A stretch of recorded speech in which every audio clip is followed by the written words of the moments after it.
adik-adik semua, ketemu lagi kita. Kita mau saatnya untuk memuji Tuhan. Untuk itu, Lasa mau ajak kalian bersama-sama kita mulai dengan berdoa. Lipat tangannya, tutup matanya, kita berdoa.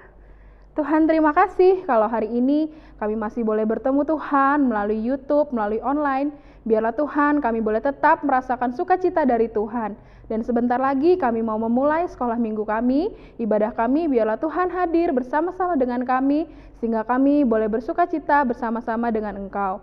Sekarang kami mau memuji Engkau Tuhan, pimpin kami, biarlah puji-pujian ini boleh sungguh-sungguh menjadi kerinduan kami akan Engkau. Tuhan yang memimpin, Tuhan yang menyertai, hanya di dalam nama Tuhan Yesus kami berdoa. Amin. Nah adik-adik, kita mau sama-sama angkat pujian ya. Kita tahu kalau sukacita kita datangnya dari Tuhan. Untuk itu, mari kita angkat pujian Sukacita Surga. Semuanya tetap bangkit berdiri ya. Terima sukacita surga, itulah kekuatan bagi jiwa. Dapat rasakan kasih-Nya di tengah badai yang bergelap. Terima sukacita surga, itulah kekuatan bagi jiwa. Dapat saksikan kuasa-Nya, taklukkan badai yang bergelora. Haleluya, Kau ada dalam hatiku, takkan patah semangatku, takkan hilang kekuatanku.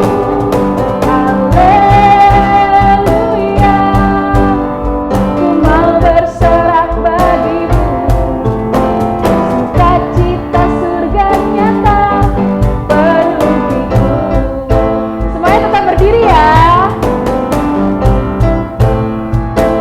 Terima sukacita surga, terima sukacita surga, itulah kekuatan bagi jiwa.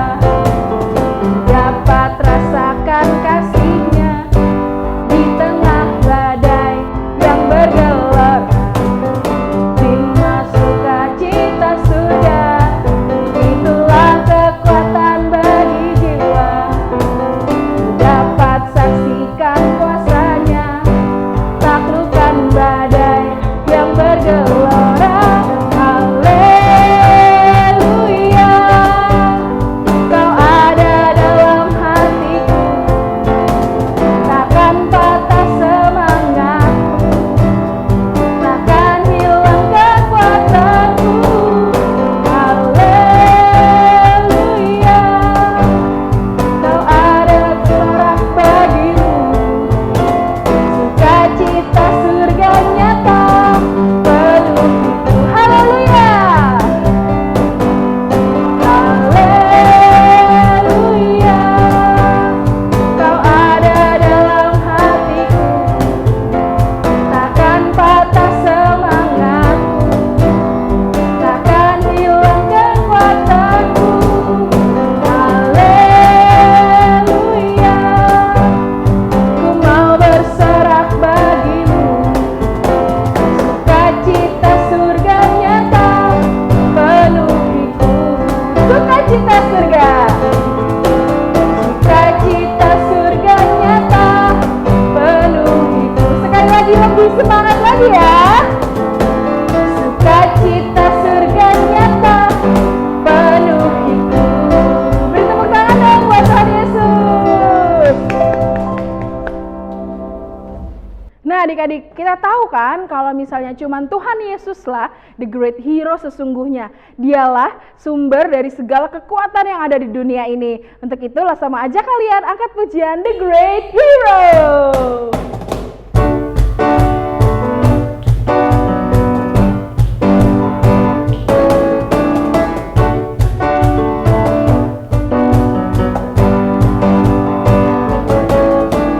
Di dunia banyak jagoan, tapi bukan yang sejati, yang hadir di setiap saat, jadi sahabat, jadi teladan, dan Tuhanku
ajak kalian untuk bersama-sama bangkit berdiri dengan sikap yang hormat. Kita mau menaikkan Mars Sekolah Minggu kita.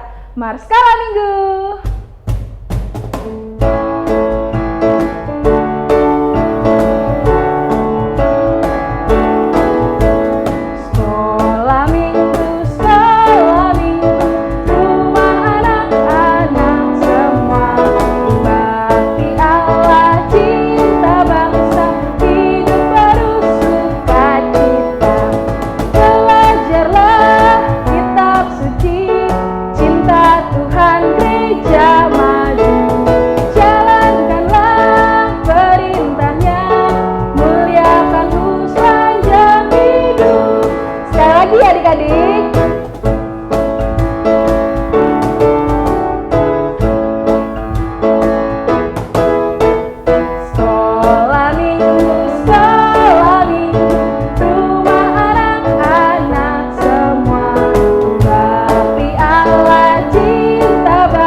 Tiba saatnya kita mau mendengarkan firman Tuhan.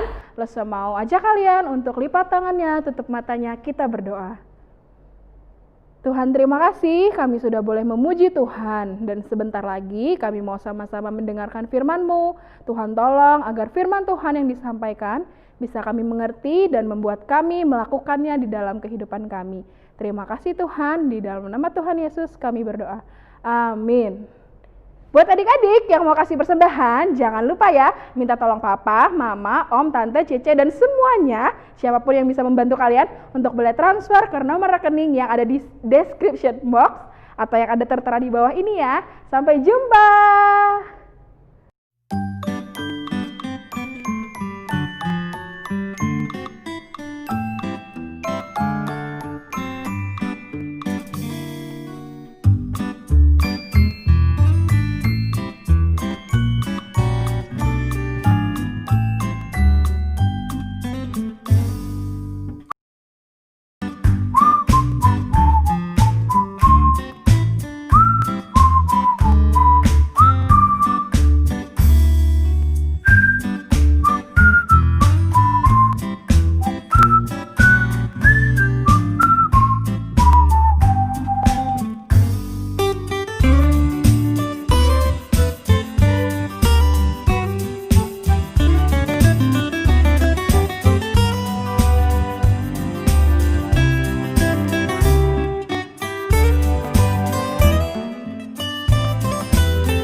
Halo, shalom adik-adik semua, apa kabarnya?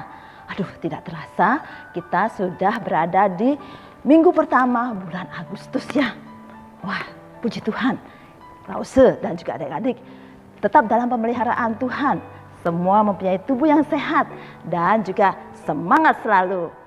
Dan terlebih adik-adik juga tetap setia untuk beribadah kepada Tuhan di Komisi Anak Hosana. Oh ya adik-adik, tadi sebelum Lausu tampil di sini loh, Lausu sempat bingung. Aduh, mau pakai baju apa ya? Lausu sempat ada pilihan-pilihan dan Lausu harus memutuskan nih, yang mana yang harus Lausu ambil, mana yang harus pilih. Tadi Lausu pilih-pilih baju, akhirnya Lausu pakai baju yang merah dan juga putih karena nuansa 17 Agustus ya, bulan Agustus ini. Lalu Lause juga tadi sempat bingung, Lause mau menampilkan boneka apa ya di depan adik-adik semua. Nah, Lause memutuskan untuk memilih si singa ini untuk menemani Lause cerita hari ini. Dan juga tadi Lause juga lagi asik nonton film Korea ya di YouTube. Tapi Lause juga harus persiapan, Lause harus juga membaca Alkitab. Bagaimana ya? Dan akhirnya Lause memutuskan, ya Lause harus persiapan, Lause harus membaca firman Tuhan.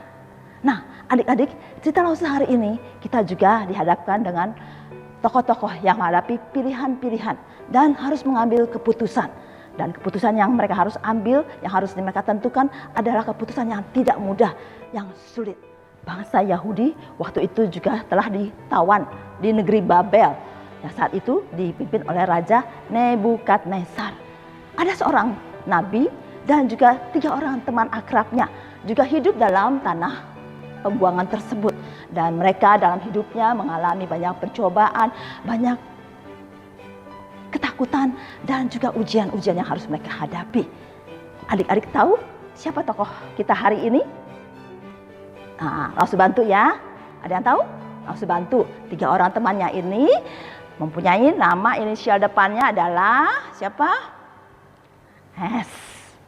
Lalu yang kedua temannya inisialnya adalah M. Dan yang ketiga adalah A. Siapa? S, M, A. Sadrak, Mesakh, dan Abednego. Tokoh kita hari ini siapa? Ayo. Oh, oke. Pintar semua adik-adik ya. Nabi Daniel.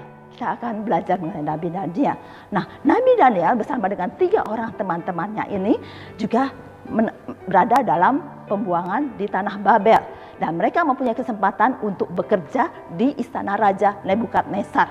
Nah, mereka di istana raja selama 3 tahun di sana. Mereka belajar bahasa, mereka belajar kesusastraan. Banyak mereka pelajari di sana. Adik-adik, tetapi pada saat mereka di istana, mereka tidak mau makan makanan dan juga minum minuman dari raja. Kenapa ya? Ya, karena makanan dan minuman itu telah diberikan persembahan kepada dewa-dewa yang raja sembah, kepada patung-patung. Dan Daniel katakan, berikan kami aja makanan yang sederhana. Walaupun sederhana, kami tetap akan mempunyai tubuh yang sehat dan tetap akan dipimpin oleh Tuhan, dipelihara oleh Tuhan. Maka akhirnya pegawai-pegawai istana memberikan Daniel makanan yang sederhana bersama dengan 3 temannya ini. Dan 10 hari kemudian dilihat juga, wah ternyata fisik jasmani Daniel dan 3 orang temannya ini mempunyai fisik yang kuat dan sehat dibandingkan dengan pegawai-pegawai istana lainnya. Waduh, luar biasa. Saat itu Tuhan juga memberikan hikmat kepada Daniel, kepandaian, pengetahuan yang luar biasa. 10 kali lebih cerdas daripada orang-orang yang pandai yang ada di negeri Babel. Hebat bukan? Tapi pada suatu hari Raja Nebukadnezar bermimpi. Dan dalam mimpinya dia menggelisahkan. Dia tidak mengerti arti mimpi itu. Oleh sebab itu dia menyuruh pegawainya, panggilkan orang-orang bijaksana, panggilkan orang-orang pintar, ahli-ahli jampi, ahli-ahli sihir di negeri Babel ini. Ceritakan kepada saya siapa yang berhasil, maka saya akan memberikan kedudukan yang baik. Tapi yang tidak berhasil, mereka harus dibunuh. Wah, pada saat itu makanya semua orang-orang pintar, ahli-ahli semua dipanggil untuk menghadap raja. Tetapi tidak ada satupun yang berhasil menafsirkan mimpi Raja Nebukadnezar. Melihat gelagat daripada raja yang gelisah, yang marah, karena tidak ada satupun yang berhasil mengartikan mimpinya, menafsirkan mimpinya. Daniel, dia juga merasa gelisah. Aduh, saya bagaimana ya? Apa yang bisa saya lakukan? Lalu Daniel berdoa kepada Tuhan. Tuhan, beri saya hikmat. Tuhan, tolong saya supaya saya dapat membantu Raja Nebukadnezar mengartikan mimpi raja. Dan Tuhan memberikan hikmat dan kuasa kepada Daniel sehingga Daniel dapat memberikan penafsiran, penjelasan arti dari mimpi Raja Nebukadnezar. Raja merasa senang sekali setelah Daniel boleh berhasil mengartikan mimpinya. Daniel akhirnya diberikan kedudukan yang cukup baik untuk memerintah di kerajaan Babel. Demikian juga dengan ketiga temannya itu, ya, mereka diposisikan dengan pekerjaan-pekerjaan yang lebih baik di istana raja. Suatu saat Raja Nebukadnezar memberikan satu perintah kepada rakyat di negeri Babel. Mereka harus menyembah kepada patung emas yang sangat tinggi dan besar. Patung yang baru selesai dibuatnya. Dan bagi mereka yang tidak menyembah patung itu, Raja memutuskan untuk menghukum mereka, masukkan mereka ke dalam perapian yang menyala-nyala.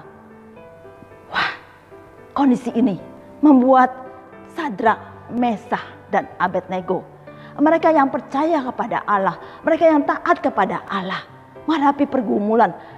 Milih yang mana?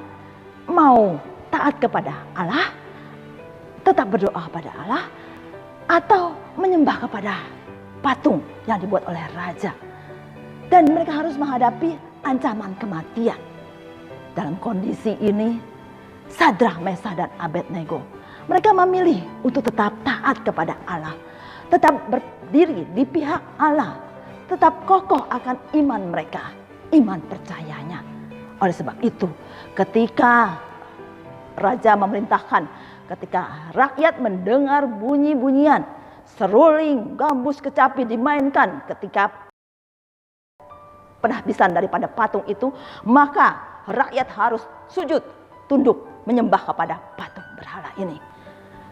Pada saat itu bunyi-bunyian sudah berkumandang.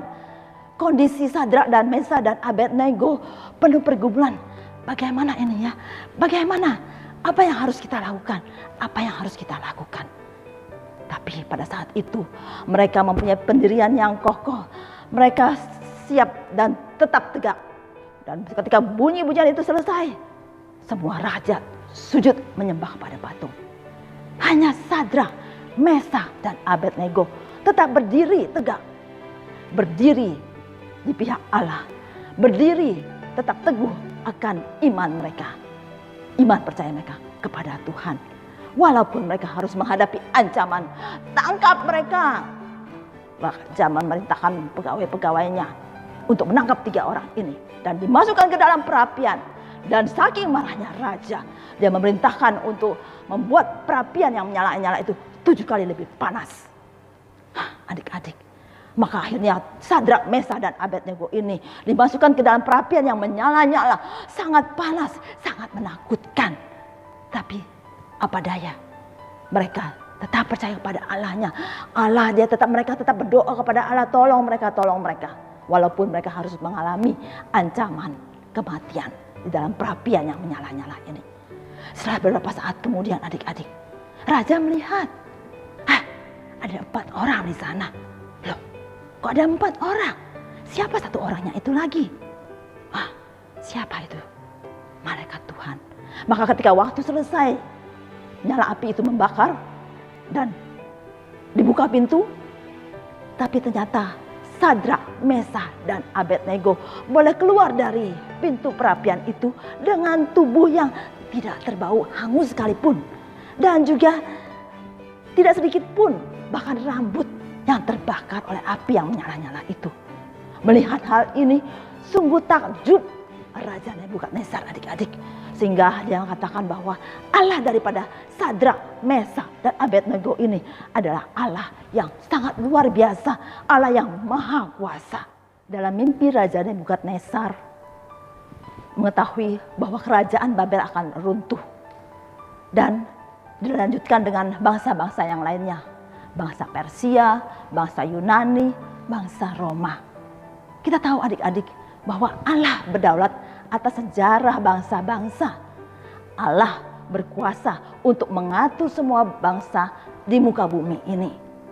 Dan Allah berjanji, covenant Allah kepada umat manusia, Dia akan mengirim satu penguasa yang akan mendirikan kerajaan yang kekal. Siapa itu adik-adik? Ya, Dialah Mesias, Tuhan Yesus. Tuhan yang akan menyelamatkan semua umat pilihannya, orang-orang yang percaya kepadanya. Adik-adik, Nabi Daniel pun menghadapi ancaman kematian. Dia harus memberikan keputusan yang cukup berat, yang cukup beresiko. Tetapi dia tetap berdiri di pihak Allah. Saat itu Raja Darius juga memerintahkan seluruh rakyat Media dan Persia untuk menyembah, hanya memohon hanya kepada raja. Tidak boleh menyembah kepada dewa-dewa ataupun berhala-berhala ataupun tuhan-tuhannya mereka. Hanya boleh menyembah dan berdoa, memohon kepada raja. 30 hari, 1 bulan, waktu yang cukup lama. Daniel juga bergumul untuk hal ini. Dan raja memutuskan siapa yang melanggar aturan ini akan diancam hukuman, yaitu apa? Dimasukkan ke dalam goa singa. Saat itu Daniel menyatakan imannya. Iman Daniel, dia tetap kokoh. Dia tetap berdiri di pihak Allah. Dia tidak memilih, dia tidak mengikuti ataupun berkompromi dengan hal-hal yang bertentangan dengan rencana Allah, dengan kehendak Allah. Daniel menjadi seorang nabi yang taat, yang patuh kepada Allah. Sebab itu Daniel siap untuk menghadapi ancaman kematian ini. Ketika hari-hari demi hari berlalu, Daniel tetap berdoa di atas rumah loteng. Dia berdoa kepada Tuhannya. Dan apa yang diperbuat oleh Daniel ini diketahui oleh orang-orang. Dan mereka melaporkan raja. Daniel, dia masih berdoa kepada Tuhannya. Dia tidak berdoa atau memohon kepada raja. Tangkap Daniel. Maka Daniel pun ditangkap. Dan adik-adik, Daniel dimasukkan ke dalam goa singa. Singa-singa yang mengaum, singa-singa yang kelaparan. Tapi Daniel mempunyai Tuhan yang memberikan dia hikmat. Tuhan yang terlalu memelihara dia. Tuhan yang selalu juga melindungi dia. Dia percaya itu semuanya. Oleh sebab itu dengan sikap yang kuat, kekuatan yang diberikan oleh Tuhan, dia digiring, masuki ke dalam goa singa. Dan pada saat itu di dalam goa singa, dan dia tetap berdoa dan berdoa. Apa yang terjadi? Tuhan menutup mulut daripada singa-singa itu. Dalam Daniel pasal ke-6, adik-adik dapat membacanya. Kuasa Tuhan menutup mulut singa-singa yang ada. Sehingga singa-singa itu dengan tenang, diam, tidak mengganggu Daniel. Bahkan menerkam Daniel. Dan setelah itu Raja Darius juga suruh buka waktunya. Dan ternyata didapati Daniel keluar dengan tubuh yang sehat. Dengan tanpa kurang satu apapun, tanpa luka apapun di dalam tubuhnya. Sungguh luar biasa Allah yang dipercaya oleh Daniel. Dan inilah karena Daniel mempercayai Allahnya, ketaatannya, kepatuhannya kepada Allah. Allah memberikan kuasa, Allah memberikan pengetahuan, Allah memberikan kekuatan dan juga hikmat kepada Daniel. Allah memampukan setiap orang yang percaya, umat pilihannya, untuk berdiri tegap demi namanya. Nah adik-adik, bagaimana dengan adik-adik sekalian? Kita telah mendengar cerita tentang Daniel dan 3 orang temannya, Sadrak, Mesak, dan Abednego. Teladan-teladan iman yang telah mereka berikan kepada kita. Bagaimana kita menghadapi pilihan-pilihan dan bagaimana kita memberikan keputusan yang benar dan tepat. Lause dan adik-adik tentunya juga tidak terluput untuk menghadapi kesulitan-kesulitan dalam memilih. Ya, lalu juga kadang-kadang terjepit dan juga ada ancaman-ancaman dari lingkungan-lingkungan. Tetapi kita tetap harus minta hikmat daripada Tuhan. Kita tetap harus percaya kepada Tuhan dan taat kepada Tuhan. Mungkin adik-adik di sekolah, ya, waktu dulu atau nanti ketika kita kembali, adik-adik kembali masuk sekolah sudah dimulai ya. Ada teman-teman yang mengajak adik-adik ikut nyontek. Lalu adik-adik bagaimana nih ya? Nyontek enggak. Atau juga adik-adik diajak, "Yo, itu nah si Billy, dia begini-begini orangnya. Ayo kita bully dia." Dia terlalu macam-macam. Ayo kita bully dia. Nah, apa adik-adik juga ikut untuk membuli teman-teman kalian lainnya? Bagaimana kondisi ini? Yang mana pilihan-pilihan yang adik-adik akan ambil dan putuskan. Ikut teman untuk berbuat yang tidak baik, atau adik-adik tunjukkan adik-adik adalah orang-orang yang taat dan patuh kepada Tuhan, mengerti dan juga menjalankan firman Tuhan, tidak boleh melakukan hal-hal yang tidak berkenan kepada Tuhan, mengganggu teman. Demikian juga dalam masa pandemi ini, adik-adik juga dihadapkan dengan banyaknya protokol kesehatan, harus pakai masker, harus banyak cuci tangan, dan juga jaga jarak. Bagaimana? Ikuti atau enggak? Pasti kita harus mengikuti protokol ini demi untuk menjaga kesehatan kita semuanya dan juga orang-orang lainnya.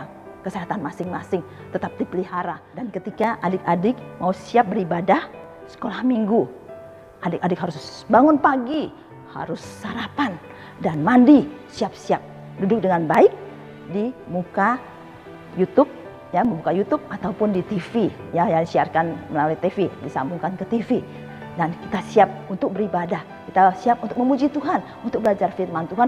Atau adik-adik tetap enak nih bobo, hari Minggu tidurnya, bangunnya agak siang, lalu juga dengan pakaian baju tidur dan juga mengikuti ibadah sekolah minggu sambil makan sarapan pagi.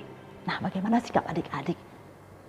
Bagaimana adik-adik harus memutuskan, ya, bersikap dengan baik, sopan, dan hormat mengikuti ibadah sekolah minggu, atau ya asal-asalan aja.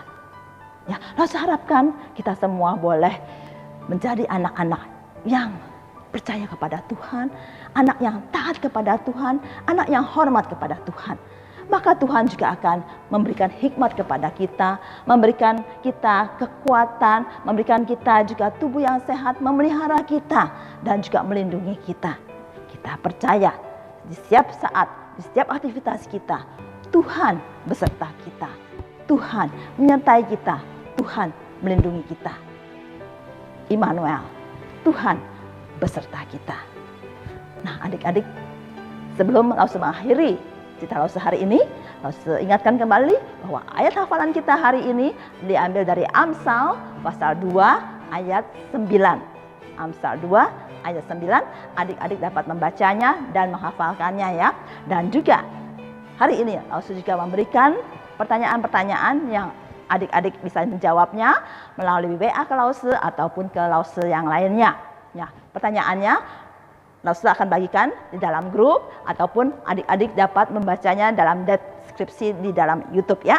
Oke, kita akan mengakhiri cerita Lause pada hari ini. Kita masuk dalam doa, ya. Mari kita berdoa, adik-adik. Tuhan Yesus, terima kasih untuk firman yang kami dengar hari ini.